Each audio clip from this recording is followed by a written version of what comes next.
오늘 함께 봉독할 하나님 말씀 마태복음 5장 27절로 32절까지 본문 말씀을 교독합니다.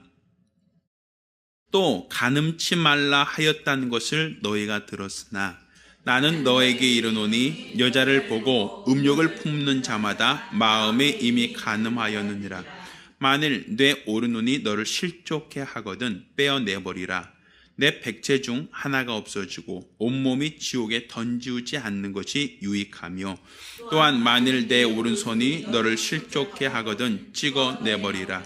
내 백체 중 하나가 없어지고 온몸이 지옥에 던지우지 않는 것이 유익하며, 또 일러스되 누구든지 아내를 버리거든 이혼 증서를 줄 것이라 하였으나 나는 너에게 이르노니 누구든지 음행한 연고 없이 아내를 버리면 이는 저로 간음하게 하며, 또 누구든지 저를 버린 여자에게 장가드는 자도 간음함이니라. 아멘.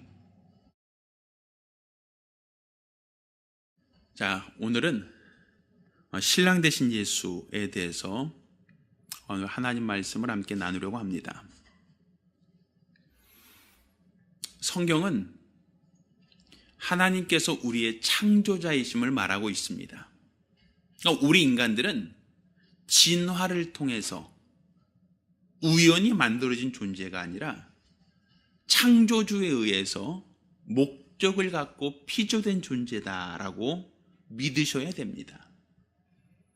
세상 과학은 사람이 원숭이에서 시작되었고, 원숭이는 파충류냐 혹은 어류나 혹은 그 이전에 단세포 생물로부터 우연히 만들어서 우연히 이렇게 진화 과정을 거쳐서 우리 인간의 모습을 갖게 되었다라고 설명을 하려고 하지만, 사실 그것은 인간의 이론, 창조주를 배제한 하나님을 인정하지 않은 인간들이 우리는 존재하고 있으니까, 존재한다는 것은 무엇인가로부터 존재했을 것이다 라고 하는 생각에서부터 진화라는 과정을 사람들이 만들어내고 이론화시킨 것이지, 이것은 사실이 아니다라고 성경은 말하고 있습니다.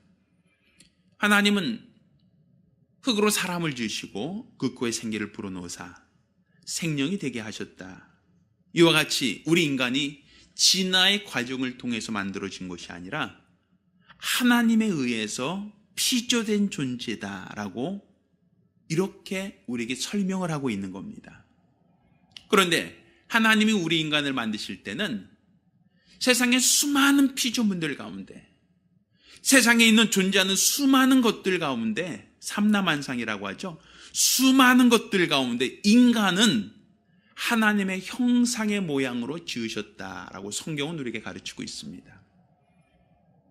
그러니까 우리가 하나님의 형상의 모양이라는 것을 우리가 어떻게 그것을 알 수 있는가 하면, 2000년 전에 오신 예수 그리스도께서 원숭이의 모습이나 물고기의 모습으로 오지 아니하시고 우리와 동일한 성정을 갖고 있는 인간의 모습으로 오셨다라는 것을 본다면, 하나님이 인간을 원숭이로 만들어서 원숭이에서 진화되어 우리 인간의 모습을 갖게 되었다면 아마 하나님의 형상은 원숭이의 모양으로 시작했을 겁니다. 그렇지만 예수의 모습은 원숭이나 물고기 모양이 아니라 오히려 동일한 모양이었습니다. 그것을 본다면 인간은 진화의 과정을 거친 게 아니라 창세전에 하나님의 형상의 모양으로 지으실 때부터 원래 이 모양으로 지음받은 피조물이다 라고 말할 수 있는 겁니다. 그럼 이렇게 하나님의 형상으로 지음받은 것뿐 아니라 하나님이 인간에게는 그 코에 생기를 불어넣으사 생명이 되게 하셨습니다. 그러므로 영적 존재가 되게 하셨다라는 얘기입니다. 우리도 집에서 애완견이나 고양이를 키우는 분들이 있습니다. 그들과 같이 어울리다 보면 그들도 좀 사람들이 하는 짓 똑같이 한다라고 얘기합니다. 주인을 따르고 꼬리를 흔들고 먹을 거 주면 좋아하고 또 야단치면 으르렁거리고 감정이 있다는 얘기죠. 또 주인을 알아본다라는 걸로 본다면 지식이 있다는 것을 우리가 이해할 수 있어요. 지능이 있어요. 그래서 주인을 알아보고 주인의 행동에 대해서 그들이 민감하게 반응을 하죠. 그거 보면 지식도 있고 감정도 있다는 것을 볼 수 있어요. 강아지나 짐승들도 자기 새끼 사랑하는 걸 보면 감정이 분명히 있습니다. 그렇지만 그들에게 영혼이 없다는 거죠. 그들은 영적 존재가 아니라는 것이죠. 육체로 한평생 살다가 마치면 흙으로 돌아갈 존재일 뿐이지 그들은 영적 존재로 하나님이 조성하진 않으셨다라는 겁니다. 그러니까 우리 인간은 그 모양에서부터 하나님의 형상의 모양이다라고 되어 있고, 또 하나님이 그 모양만이 아닌 그 코에 생기를 불어넣으사 사람을 생명되게 하심으로 영적 존재로 만드셨다라고 말할 수 있는 겁니다. 이렇게 우리 인간은 특별히 세상의 많은 피조물들 중에서 하나님의 형상의 모양을 부여하시고 영적인 존재가 되게 하셨다라는 것은 만드실 때부터 처음 애시당초부터 다른 피조물들과는 구별되어지는, 아주 구별되어지는 다른 목적, 다른 필요에 의해서 만들었다라는 것을 우리가 이해할 수 있을 거란 말입니다. 그러면 우리 인간을 왜 이렇게 이러한 형상, 하나님의 형상의 모양으로 또한 영적 존재로 우리를 조성하셨는가 하면, 그것은 장차 이 땅에 오실 예수 그리스도의 첩경으로 만들었기 때문입니다. 아버지와 지극히 동등하신 분으로서 자기를 비워 죽기까지 복종하시려고 하는 예수께서 육체를 입으시기 위해서 인간을 조성하셨다. 결국은 마귀를 멸하기 위한 하나님의 계획 속에서 인간이 준비된 존재다라는 것을 볼 수 있습니다. 근데 단지 이것만이 아니라 예수께서 오시는 길로서 인간이 그 역할을 한 것만이 아니라 이제 예수께서 이 세상에서 모든 일을 다 마치시고 하늘에 올라가실 때, 그때 인간들은 용도를 다 썼으니까, 필요한 목적대로 다 썼으니까 야 이제 너를 버려라 라고 할 수도 있겠지만 하나님은 그렇게 하지 않으셨어요. 우리를 그 아들에게 주어서 하나도 멸망하지 않기를 원하신다 라고 성경은 기록하고 있단 말입니다. 단지 마귀를 멸하러 오신 것만이 아니라 그가 십자가에 달리사 피 흘려 죽기까지 감당하신 것은 우리 인간들을 하나도 잃어버리지 않고 아들에게 주시려고 하는 목적이 있었다는 것을 볼 수 있단 말입니다. 그러니까 하나님의 원대한 계획 속에서 본다면 인간은 그냥 우리가 잠깐 쓰다가 용도가 다하면 버려지는 존재가 아니라, 예수가 오실 길로만이 아니라 예수가 오시고 난 다음에는 저 하늘나라에서 아들에게 그 인생들을 주시려고 하는 목적이란 말입니다. 여기서 주신다라는 것은 성경의 천국잔치에 혼인예식이 있다라고 하는 비유로 본다면 그 아들에게 혼인예식, 그 아내로 주시겠다라는 목적이 있단 말입니다. 그리스도와 함께 영원토록 왕노릇할 그와 같은 특별한 존재, 아주 특별하게 구별되어진 피조물로서 우리가 조성되고 만들어졌다, 이와 같이 말할 수 있단 말입니다. 그러니까 우리 인간들은 창조주가 아닙니다. 피조물입니다. 우리 인간들은 피조된 존재입니다. 그렇지만 하나님께서는 우리를 특별하게 만드시고 특별하게 조성하사 그 아들에게 주시려고 하셨다. 아들이 오실 길로서 사용하시고 그 아들이 모든 일을 이루셨을 때 그 아들에게 주사 그와 함께 영원토록 왕노릇할 자로 우리를 만드셨다라고 우리가 볼 수 있는 겁니다. 그러니까 바로 저와 여러분은 아주 특별한 존재라는 얘기입니다. 자, 우리 옆에 있는 집사님한테 집사님 아주 특별한 분이십니다. 한번 얘기해 보세요.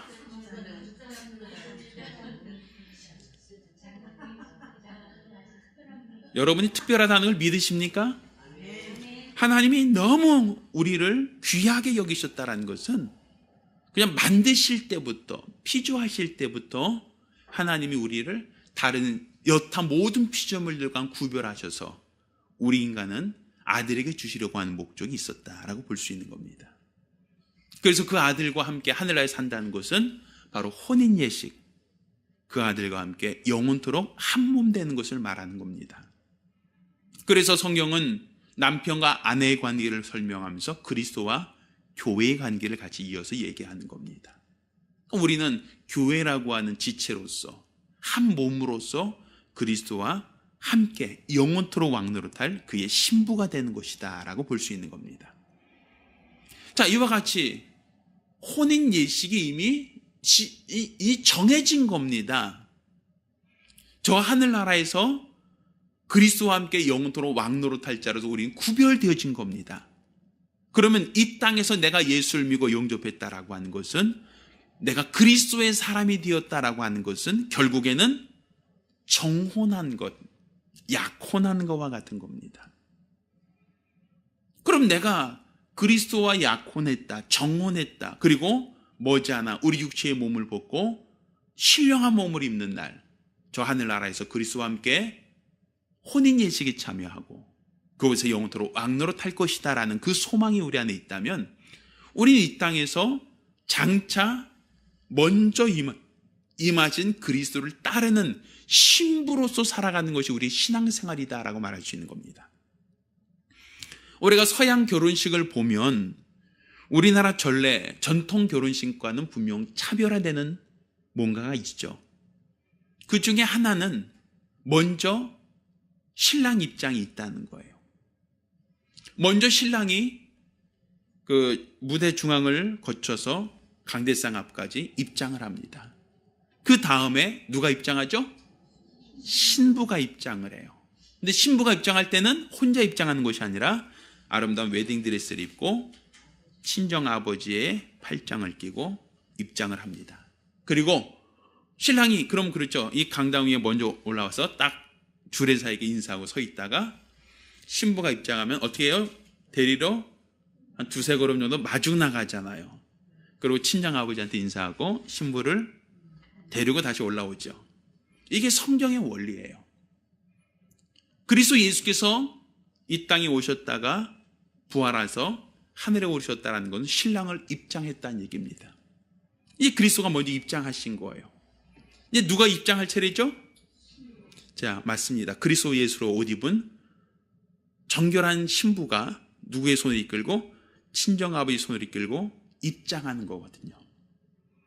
그러니까 우리가 예수가 올라가시면서 내가 너에게 성령을 보내주겠다 하시고, 우린 지금 성령이 우리와 함께 하시며 우리 안에서 내주하시는 그분이 인도를 받아 우리는 지금 저 하늘나라 가기 위한 신부 웨딩 마치를 하고 있단 말입니다. 그럼 우리가 성령의 인도를 받아서 행진을 하다 보면 이제 신랑이 우리를 마중 나오죠. 우리 그것을 공중재림, 휴거라고 얘기하는 겁니다. 그분이 우리를 마중 나와서 우리를 지상까지 오지 않고 공중에서 우리를 맞이한다라고 되어 있단 말이에요. 그분이 우리를 맞이해서 다시금 우리를 하늘에 데리고 들어간다라고 되어 있어요. 그래서 성령의 사역은 언제까지죠? 그리스도가 휴거하기 전까지. 그때까지 성령이 우리를 인도하시는 것이다. 그러니까 서양에 있는 모든 결혼식의 원리를 보면 이렇게 성경적인 원리에 기초를 하고 있는 겁니다. 그러니까 먼저 예수께서는 신랑 입장이 마친 겁니다. 이제 우리가 성령의 인도를 받아서 신부로서, 정혼한 신부로서 친정아버지의 손을 이끌듯 바로 성령의 인도를 받아서 지금 웨딩 마치, 소리에 맞춰서 지금 입장하는 중, 이게 바로 성도의 신앙생활이라고 말하는 겁니다. 자, 그런데 우리에게 신랑이 정해져 있다. 그리고 그와 약혼했다. 그와 약혼했다는 것은 그분이 나를 값주고 사셨다라는 의미예요. 우리 예전에 우리나라에는 그게 없어요. 그런데 지금 이슬람권이 있는 저 터키라든지 이런 데 가면 결혼 지참금이라고 하는 게 있어요. 그런 얘기 들어보셨나요? 우리나라는 결혼할 때 신부가 다 준비해 가죠. 세간도 준비하고 뭐 이렇게 혼수 같은 거 준비한다는 얘기 있잖아요. 그런데 제가 예전에 터키란 나라에 갔을 때 들어보니까 거기는 신부가 뭐 세간 준비해 오고 뭐 이렇게 준비해 오는 게 아니라 신랑이 신부 집에다가 결혼 지참금을 내주고 신부를 데려오는 거예요. 그게 결혼식이에요. 그러니까 딸 가진 집들은 어떻게 하겠어요? 돈 많은 남자가 와서 딸 자식 데려가라고 얘기하겠죠. 그래서 지붕 위에다가 항아리 같은 거 올려놔요. 그 얘기는 다른 말로 우리 집에 결혼할 딸이 있습니다. 돈 있으신 분은 어서 와서 돈 주고 내 딸 데려가십시오. 이런 얘기를 해요. 실제로 지금도 그렇게 하고 있대요. 우리나라하고 좀 다르죠? 그러니까 결혼 지참금을 내주고서는 딸을 데리고 오는 거예요. 그 딸은 몇 살짜리 딸을 데려온지 아세요? 이 터키나 이런 데서는 한 7살, 8살 이상부터 가능하답니다. 뭐 거기는 한 15살 정도, 19살, 20살 넘기 전 그때가 가장 가격이 높고 이제 20살 넘으면 가격이 떨어지기 시작한답니다. 그래서 한 30살 정도 넘으면 가격이 아예 그냥 바닥이죠. 그러니까 그건 결혼을 일찍 해요. 그러니까 사실 어떻게 본다면 우리가 생각하는 거와 좀 다르죠. 결혼의 개념이. 그런데 이렇게 돈 주고 결혼 지참금을 주고 데려오는 경우도 있지만 종을 살 때도 돈 주고 값 주고선 돈을 사오는 겁니다. 그러니까 우리가 죄의 종된 자들이었다, 신분이었다라고 할 때 그리스도 예수께서는 우리를 사기 위하여 자신의 핏값을 내어주고 우리를 신부로 산 겁니다. 그러니까 종의 신분에 있던 자를 값 주고 사서 내 아내로 삼겠다라는 거예요. 그럴 때는 평소보다 2배 이상 더 많은 돈을 지불해야 된다는 거죠. 그렇잖아요. 우리도 연세 드시고 노동력이 떨어진 사람을 사오는 게 비싸겠어요? 아니면 젊고 또 이렇게 아직 예쁜 사람을 사오는 게 더 비싸겠어요? 아무래도 이렇게 그러니까 이해할 수 있겠죠? 그러니까 결혼 정년기에 아름답고 귀한 사람을 사올 때는 값을 더 많이 주고라도 사온다는 거죠. 그리스도께서 우리를 사기 위하여 당신의 목숨값을 내놓은 겁니다. 핏값을 내놓고 우리를 사셨어요. 그거는 단지 우리를 샀다라는 것은 종으로 삼으려 사신 게 아니라 우리를 그의 아내로 삼으려고 우리를 값 주고 사셨다라고 성경은 우리에게 말하고 있는 겁니다. 그러니 우리가 그가 값 주고 사셔서 그리스도의 아내로 삼으려고 하는 게 하나님의 뜻이란 말이에요. 이런 큰 뜻을 가지고 있는 우리에게 성경은 간음하지 말라 이렇게 얘기하는 거예요. 그거는 다른 말로 우리에게 누가 있다는 얘기죠? 신랑이 있다는 얘기예요. 너를 값 주고 산 신랑이 있으니까 너는 그와 결혼할 것을 네가 알고 네 몸을 단정하게 준비하고 있다가 결혼식 날 그를 맞이하라는 겁니다. 근데 그를 맞이해야 될 신부가 내 신랑보다 다른 것을 더 사랑한다 라고 하면 신랑에게 대한 예의가 아니란 말이에요. 그러니까 나를 값주고까지 나를 사셔서 나에게 아내로 삼겠다고 하는 그분을 내가 기대하고 그분을 사랑하고 그분을 대한 소망을 갖는 것이 신부로 사는 삶인데 신랑보다 더 다른 것을 사랑한다, 다른 것에 마음을 뺏긴다라고 하면 이것을 간음이다라고 얘기하는 겁니다. 그러니까 성경은 우상 숭배를 간음과 동격으로 얘기합니다. 우리가 이상하잖아요. 우상 숭배가 왜 간음입니까? 다른 종교를 선택하고 다른 종교를 믿는다는 것이 왜 간음처럼 여겨지느냐 이거예요. 그거는 내가 결혼해야 될 신이 있는데 나를 핏값 주고 사셔서 나를 아내로 삼으시려고 하는 그분이 계신데 그분을 믿기보다는 다른 신을 믿는다. 그분을 사랑하기보다는 다른 신을 사랑한다. 그분께 내 믿음을 드리기보다는 다른 신에게 대한 내 마음을 준다라고 할 때 이것을 우리는 우상 숭배라고 얘기하는 거예요. 또 실제로 가나안 종교 중에 가나안 종교는 우리가 생각하는 것처럼 그냥 하나의 어떤 열심히 비나이다 이런 신이 아니에요. 옛날 가나안 신들은요 농경신이라고 얘기합니다. 농경신이 뭔지 알죠? 농사를 지을 때 돕는 신이라는 얘기거든요. 다른 말로 농사신이라고 하는 것은 곡식을 많이 주는 신, 풍년을 이루게 하는 신을 농사신이라고 한단 말이에요. 그럼 옛날에 이스라엘 땅은 사막이 많잖아요. 이스라엘 땅 물론 저 북쪽에는 물이 있는 지역도 있습니다만 대체적으로 사막이 많은 지역이죠. 그러면 사막에 저수지가 있고 큰 어떤 호수가 있다면 물을 끌어다가 농사를 짓기 편하고 쉬울 테지만 이스라엘에는 갈릴리 호수와 요단강을 제외하고는 사실 건천이라고 얘기해요. 건천이라는 것은 비가 올 때는 하천이 됐다가 비가 딱 그치는 순간에 하천이 없어지는 그런 지형이 있단 말이에요. 건천이에요. 그러니까 거기서는 농사 지으려면 뭐가 내려야 되죠? 그렇죠. 비가 내려야만 농사를 지을 수 있어요. 비가 안 내리면 농사는 포기해야 된단 말이에요. 그러니까 이스라엘 사람들, 이 가나안 사람들은 어떻게 생각했냐면 하늘신은 남성신, 땅신은 곡식이 자라니까 여성신으로 봤어요. 왜? 여성들은 아이를 낳고 남자들은 아이를 못 낳잖아요. 그러니까 땅신은 곡식이 자라니까 여성신. 하늘에서 뭐 자라는 거 있어요? 없어요? 없잖아요. 그러니까 남성신. 그렇지만 하늘에서 비를 내리지 않으면 땅이 아무리 비옥하다 할지라도 곡식을 맺을 수 있어요? 없어요? 없잖아요. 그러니까 여자가 아무리 건강해도 남자가 없으면 아이를 낳을 수 없죠. 그러니까 남성신이 있어야만, 남성신이 비를 내려줘야만 여성신은 곡식을 낼 수 있다라고 본 거예요. 이치가 좀 이상하지가 맞죠? 그러니까 하늘은 남성신. 그러니까 하늘은 자체는 곡식이 자라지 않지만, 그렇지만 땅에서는 곡식이 자라지만 하늘에서 비가 내리지 않고는 자랄 수가 없으니까 땅의 신은 여성신, 하늘신은 남성신. 하늘에서 비가 내리게 하려면 어떻게 되죠? 남자와 여자가 만나야만 비를 내리잖아요. 그래서 실제로 가나안 종교들 가운데는 기우제를 드리잖아요. 왜? 비가 안 내릴 땐 비가 내려달라고, 곡식이 자랄 수 있으니까. 기우제를 드릴 때 어떻게 했는가 하면 신전에 이 공창이라고 하는 제도가 있었어요. 이 공창이라고 하는 제도는 이 밀실이 있는 거예요, 신전에. 그래서 이 여자들이, 신전의 사제들이 여자들이에요. 이 여자들이 밖에 나가서 동네 남자들을 유혹합니다.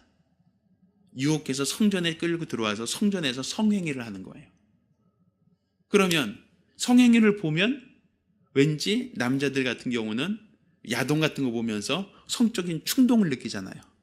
그처럼 성전에서 성행위하면 하늘신, 남자신이 그걸 보고 성적으로 충동을 느껴서 여성신하고 잠자리 하고 싶어 하신다는 거죠. 그럼 뭐가 내려요? 그죠, 비가 내린다는 거예요. 이게 고대 가나안 종교예요.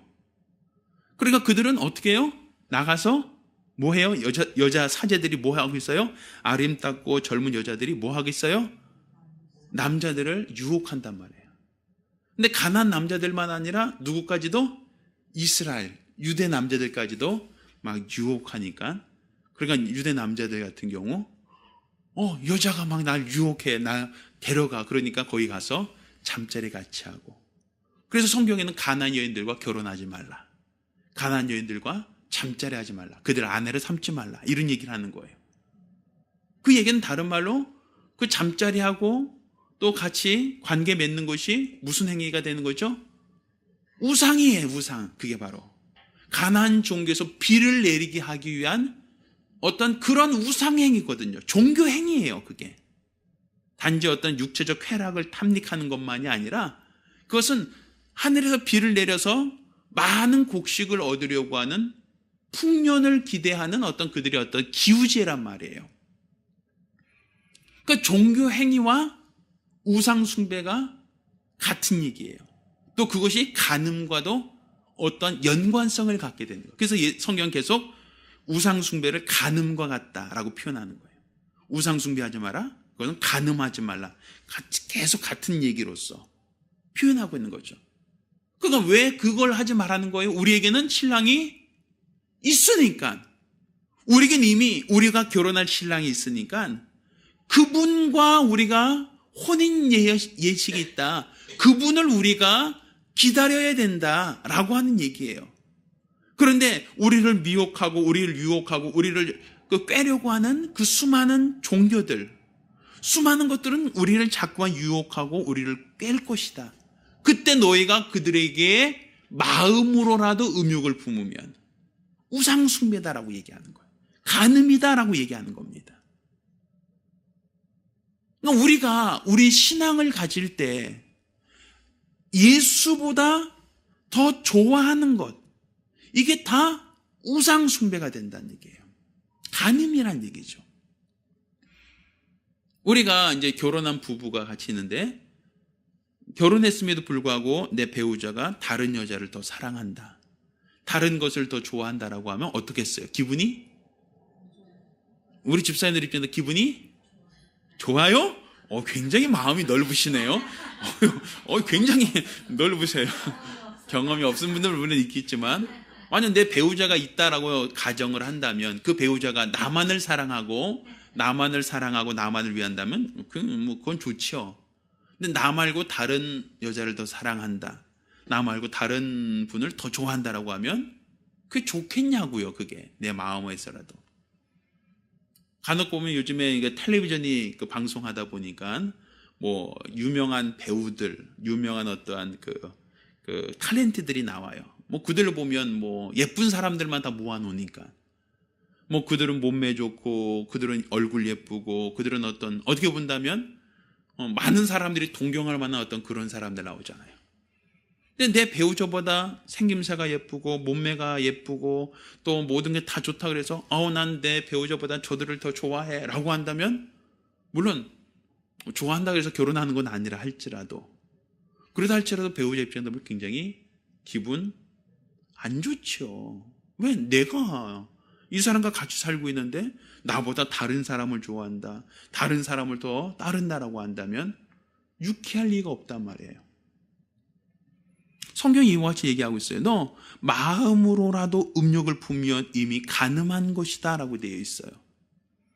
네가 행위로서가 아니라 생각으로서라도 더 좋아하면, 그럼 내가 주님보다 더 좋아하는 것이 있다라고 하면 간음이 되는 거예요.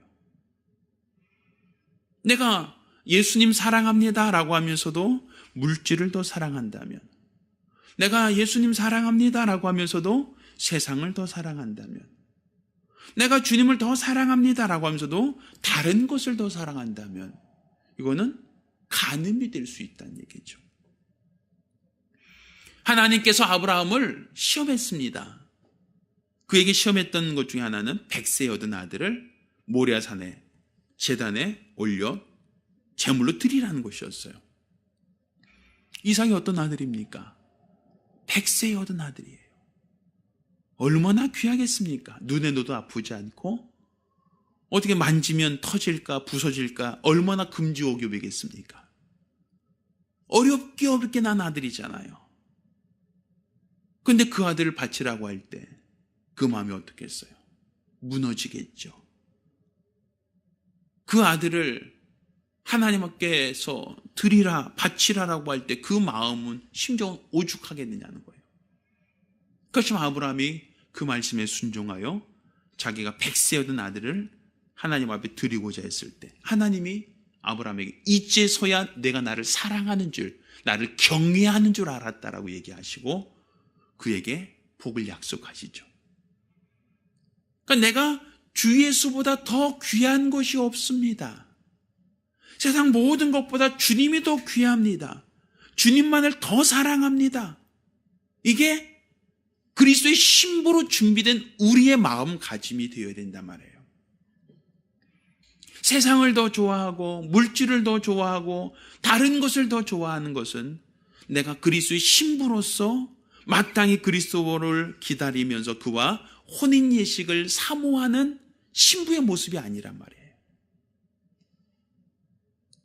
우리가 다른 사람에게 한 눈만 팔아도 그것을 굉장히 내 입장에서는 기분 나빠하는데, 우리가 뭐 역지사지라고 하는 얘기처럼 만약 내 배우자가 간음을 한다, 아니면 외도를 한다, 아니면 다른 사람을 더 사랑한다라고 하면 우리 마음이 어찌하겠느냐고요. 그 마음이 유쾌하고 그 마음이 기쁘고 그 마음이 즐거울 사람이 어디 있겠느냐고요. 시기가 나고 분이 나고 질투가 나고 미움이 나지 않겠느냐는 거죠.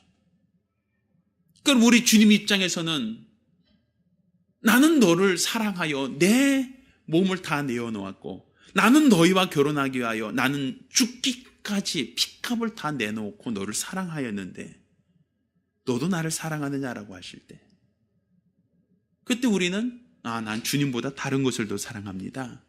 난 주님보다 세상을 더 사랑합니다. 난 주님보다 물질을 더 사랑합니다 라고 얘기한다면 우리 주님이 받게 될 그분의 허탈감, 그분의 낭패함 어찌하겠느냐는 것이죠. 그러니 우리가 성경에 음행한 연고 외에는 뭐라 그랬어요? 버리지 말라고 돼 있어요. 성경에. 옛날에는 이혼 증서만 써도 이혼할 수 있었어요. 율법 가운데서는. 다른 말로 내가 살기 싫어 그러면 이혼 주소 써주고 너 다른 데 가, 이게 가능했어요. 근데 예수님께서는 음행한 연고 외에는 결혼하지 마, 그러니까 깨트릴 수 없다라고 돼 있어요. 다른 말로 음행하면 이혼해라는 게 아니라 결혼이 파기될 수 있다는 거잖아요. 그 얘기는 주님이 나를 피로 사셨고 나를 구속하셨음에도 불구하고 내가 우상 숭배를 하면 그때는 주님께서도 어찌할 수가 없다는 거예요. 내가 너를 떠나지 않는다, 내가 너를 버리지 않는다고 하셨지만 그분은 떠나지 않고 그분 나를 버리지 않지만 내가 우상 숭배하고 내가 주님을 떠나버리면 주님도 어찌할 수는 없단 말이죠. 그러니까 내가 세상을 더 사랑하고 물질을 더 사랑하고 주님보다 다른 것을 더 사랑하면 주님께서도 아무리 내가 너를 떠나지 않겠다, 내가 너를 참으로 사랑한다 하지만 어찌할 수 없단 말이에요. 그래서 호세아서에 보면 고멜이라는 여자가 나와요. 고멜이 어떤 여자입니까? 부정한 여자였거든요. 행실이 부정한 여자. 요즘으로 말한다면 창녀예요. 호세아라고 하는 사람은 이름이 호세아, 이름 자체는 여호수아와 호세아가 이름이 같습니다. 이 글자로 보면. 그러면 호세아, 여호수아 같은 얘기예요. 근데 그 이름은 똑같이 무슨 이름과 같냐면 예수란 이름과 같아요. 우린 예수라고 하지만 히브리 말로는 예수아입니다. 예수아, 예수아, 여수아, 호수아. 비슷하게 보이세요? 그러니까 예수아, 여수아, 호수아. 왜 그러냐면 히브리 단어는 모음이 없었기 때문에 그래요. 처음엔 자음만 가지고 썼거든요. 그러니까 기역, 니은, 디귿 이런 자음만 가지고 있었거든요. 그런데 호세아와 여호수아와 예수가 자음이 똑같아요. 나중에 학자들이 모음을 붙여준 것뿐이에요. 그 얘기는 다른 말로 호세아라는 사람의 이름은 예수라는 이름과 같은 이름이거든요. 그런데 그 호세아라는 선지자에게 너 부정한 여인과 결혼해라. 그런데 그 여자가 뭐해요? 결혼한 다음에 계속 바람을 펴요. 외도해요. 그래서 다른 남자와 잠자리하고 다른 남자의 아이를 배우고 또 그거 용서해 주니까 또 다른 남자와 잠자리해서 또 다른 남자의 아이를 배고 이렇게 계속 반복됩니다. 근데 하나님이 호세에게 뭐라고 얘기하시냐면 너 그 여자를 데려와서 다시 아내를 삼아라. 너 그 여자를 또 다시 데려와서 아내로 용서하고 살아라. 계속 그 얘기가 나와요. 그러면서 한 얘기가 호세아서의 가장 중심적인 얘기입니다. 여호와를 알라, 힘써 여호와를 알라. 이 표현이 나와요. 내년도 표입니다. 우리가 내년도 표가 금년도는 하나님으로 시작하자라고 하지만 내년도는 하나님을 알자입니다. 하나님을 알자는 그 가장 기본적인 성경 구절은 바로 호세아서에 있어요. 그러니까 왜 하나님을 알자? 왜 그분이 얼마만큼 속상했냐는 거예요.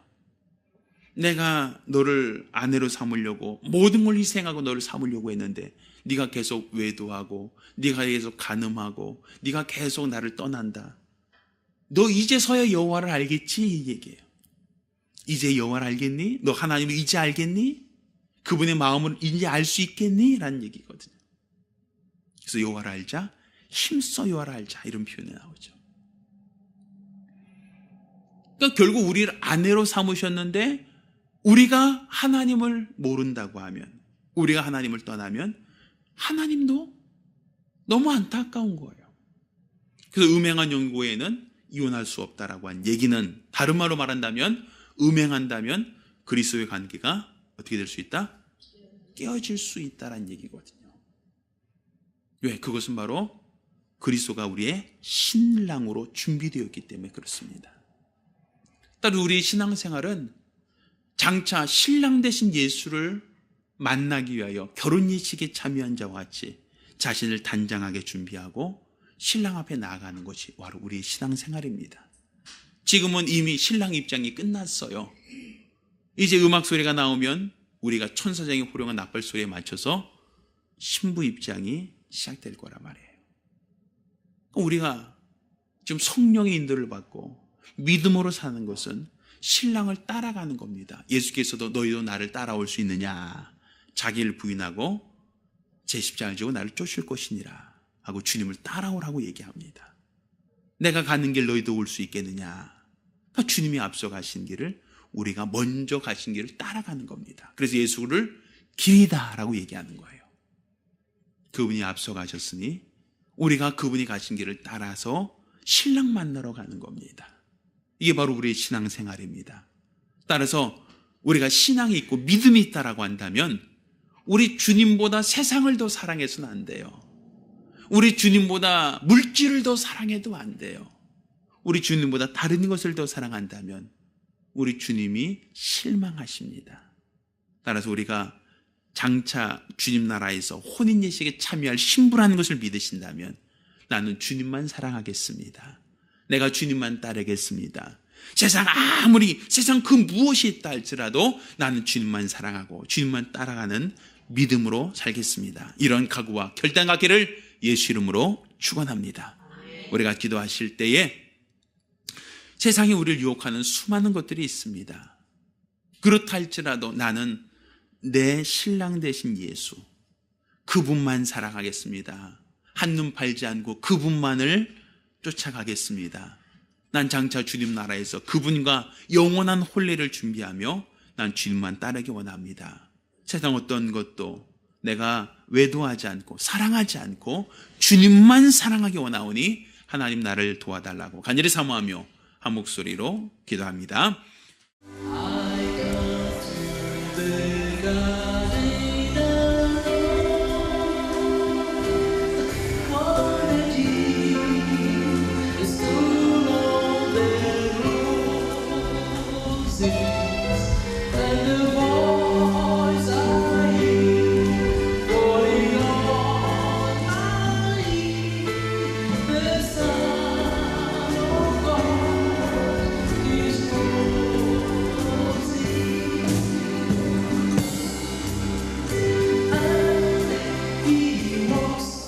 With me